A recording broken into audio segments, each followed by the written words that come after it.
Jessica, I know we talked recently about my birthday and all the Yeah. freebies I got, but I can't remember when your birthday is. Is it coming up? No. No. My birthday is in January. My birthday is January 16th. I am a Capricorn. I am stubborn and organized and hardworking. But my mom is a Virgo and her birthday is today. Guys, this episode is being released on September 21st, and that's my mom's birthday.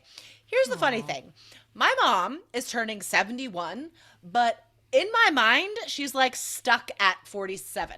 Like totally. she's, Young and which I'm spry. almost that old. Like, but I still think of her as being in her 40s. I don't know. It's so weird. I do too. I'm the same. I'm like in my mind, my mom just turned 40, so wait, how old am I? No, it's so crazy.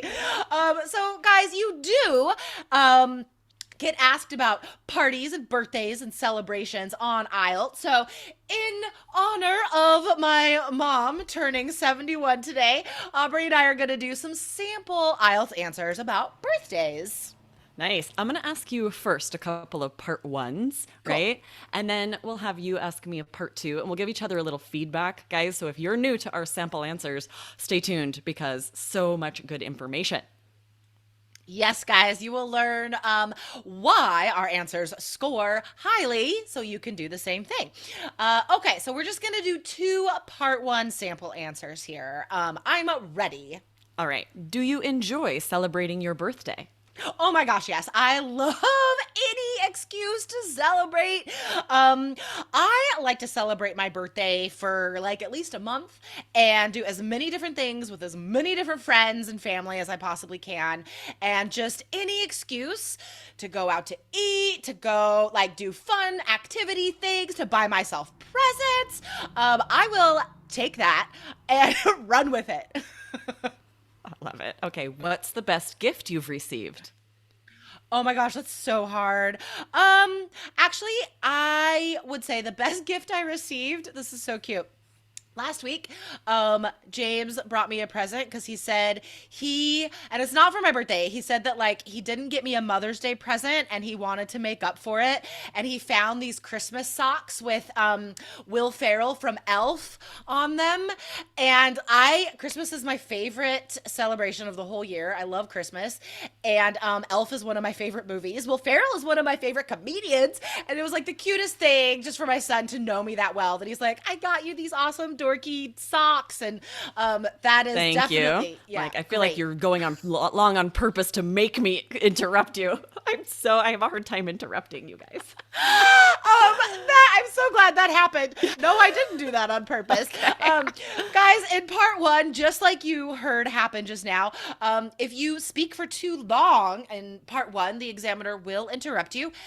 And guys, if you've been listening to us for a while, you know that it's totally fine to be interrupted. Totally. Yes, don't let it bother you. Okay, some really good feedback on your answers, guys. The first one, you guys might want to go back and listen. Now that you hear my advice, you can hear them again and hear how Jessica does these things. She starts the answer by saying, "Oh my gosh, yes." That is such good slang. Of course, you can't start every answer, but at least one of your part one answers, when it's something that you're excited about or feel strongly, yes, say that. "Oh my gosh, yes." Or, Show "Oh my your gosh, no." emotions. Yes, Yeah. show emotion, get that intonation, use slang. So many score boosts for that, right? And then just all the intonation to say, I love anything that, right? This interesting intonation. There's no monotone here. And so you're getting a higher pronunciation score because you're showing emotion. You've got your intonations going up and down and is interesting and engaging. Okay, and then I loved the expression, take that and run with it. I'm going to take that and run with it. This is idiomatic language. That means you're going to take it and then go further. You're going to take it further. You're going to do something interesting with it, right? You're gonna take something, you're gonna do as much with this thing as you possibly can. You Exactly. can use this when you're talking about your job and stuff too, right? Like if you're particularly good or into a task or project you're doing, right? If the examiner says, "What do you like about your job?" It's such a boring question, right? But you could make it interesting with your answer. You could say, "Well, Just last week, my boss tasked me with taking over our social media. And I tell you what, I am running with this. It is so fun. Right? I'm going to take that and run with it. And I want to point out you did a really interesting thing there when you say tasked me, which we call this verbing. And we recently did an All Ears English episode about I this, guys. thought So if you're about not that. following Yes. All Ears English, I loved that episode when we say, someone tasked me with something. We're taking the noun task and turning it into a verb. And it's so interesting and native. So check that out if you didn't. But we're not done with feedback here.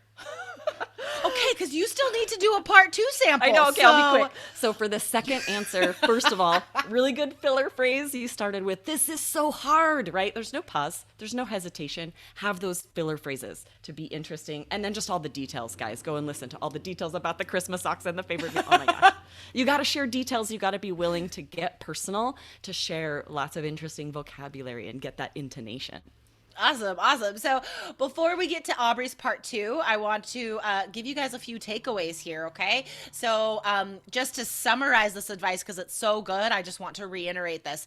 In order to boost your IELTS speaking score, guys, you have to put yourself in the answer. You have to have fun. You have to show emotion, even if that's loving something or hating something. That will come through in your pronunciation and your vocabulary and your fluency, guys. So these are all things that boost your IELTS speaking score. Get into it. Okay. Now, before we get to Aubrey's answer, I want to remind you guys that you can get a free IELTS ebook that I wrote, allearsenglish.com/new IELTS. It has the 5 new ways that IELTS is changing, guys. And this does have a lot to do with the speaking exam. So definitely get that, guys. It's free. There's no reason not to. allearsenglish.com/new IELTS. Okay, sweet. Let's get to your part 2 answer. Let me open my timer here. Oh, yeah, you got to time me. This needs to be accurate, right at 2 minutes.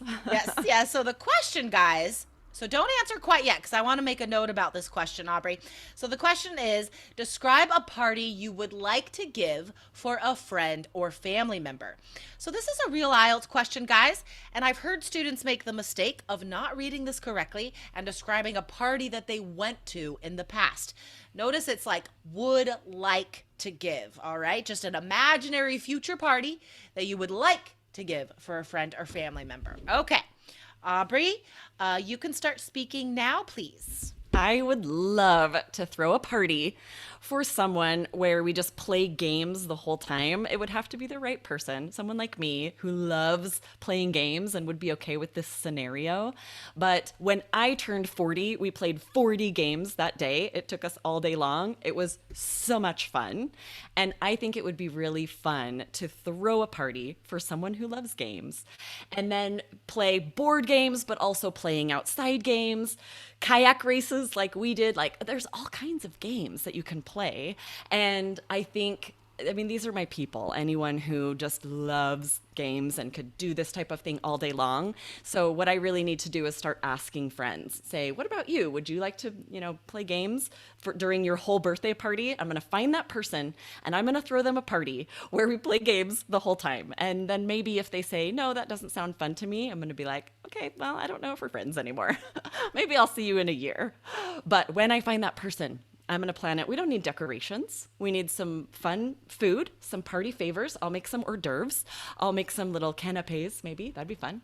And drinks. Gonna need some drinks. And then it's all about the activities. I would have like fun group games and I would have lots of active games. You can't sit and play cards or board games for hours. I mean, maybe you could, but I like active games where we're also running around, like diving spoons. I don't know if you've played that. It's sort of a card game, but then when you get the right cards, you dive and have to grab a spoon and you're fighting to get the right spoon. You have to like dive across the room. That's my kind of game. Make it active, make it physical. It's so much more fun. And maybe there will be injuries, but if if no one's getting hurt, are you really living is the question. So yeah, I'm excited to plan that party. It's a goal. It's on my bucket list, on my to-do list, that I just need to find the right person who wants this party. Did you hear I started like trying to summarize. I'm like, ooh, goodness, that's still 2 minutes. That was tough. Okay. So here is some of my feedback. I'm gonna challenge you a bit, Aubrey. I'm gonna push back on how you tackled that. So you focused on the first part of the prompt, right? Describe a party.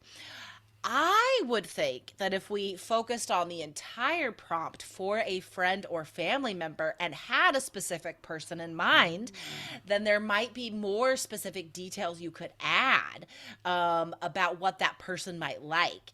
And like, here's another strategy for part 2 as well. Instead of saying, like, we don't need decorations, that's kind of a missed opportunity to add details, right? Or hors d'oeuvres and canapes. Great food vocabulary. I love that food vocabulary. But like, take that even further, right? What hors d'oeuvres? What canapes? Pigs in a blanket? Cheese on a stick? Mini corn dogs? I don't know. Like, there's that's so true, right? things. Show all the types of hors d'oeuvres that you know. Get that vocabulary. Right? That's a good point. Yes. Yeah. So you could still fill the 2 minutes, right? But I think this is a great example of how if we don't spend time on each detail or each key point, then we're gonna run out of stuff to say. Yeah, right? If even Aubrey, Queen of Games, talking about games, if you could run out of stuff to say, then it could happen to anyone. I know, it's so true. And I felt, as I was talking, I was feeling myself speak really fast. I'm like, I know that I should slow down. Right? And it ended up really being a negative. It sort of burned me because I had said a lot, but I had a hard time filling that time because I was speaking really fast and saying all this stuff. You do not hesitate, you guys, to slow down so that you can emphasize different words.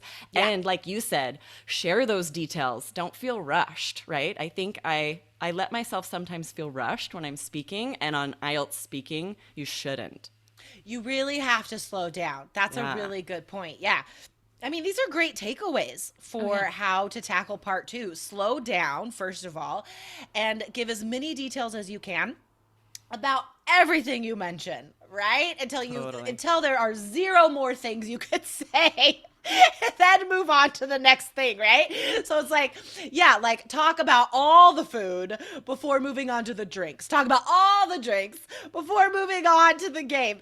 But like the description about the diving spoons and getting injuries and all that, like, that was fantastic. I love it. I've never heard of this game, but I want to play. Oh, you gotta play. All right, guys. So remember to go to allearsenglish.com/new IELTS. Check out that free IELTS ebook. It's 55 pages, guys. It's well worth a look, and it's free. allearsenglish.com/new IELTS. Okay, awesome. Aubrey, thanks for doing some sample answers today. Yeah, so fun. I'm okay with being like the example of what not to do. Because honestly, the way the average native speaker speaks is maybe not how you should speak on IELTS Part 2. And sometimes I just 100%. talk without thinking about those strategies. It's such a good point that it's all about the strategies. 100% though. I mean, I had native speakers that would come take the real IELTS exam because they wanted to be a nurse in England or whatever. And they couldn't talk for 2 minutes. And they would get like mad because as an examiner, you're like, can you tell me more about the topic? And they're like, no, I already said everything. So yeah, definitely uncomfortable. Don't do part 2 like a native. There's the end of the advice. All right, Aubrey, have a wonderful weekend. I'll see you next week. You too. See you later. Bye. Bye-bye.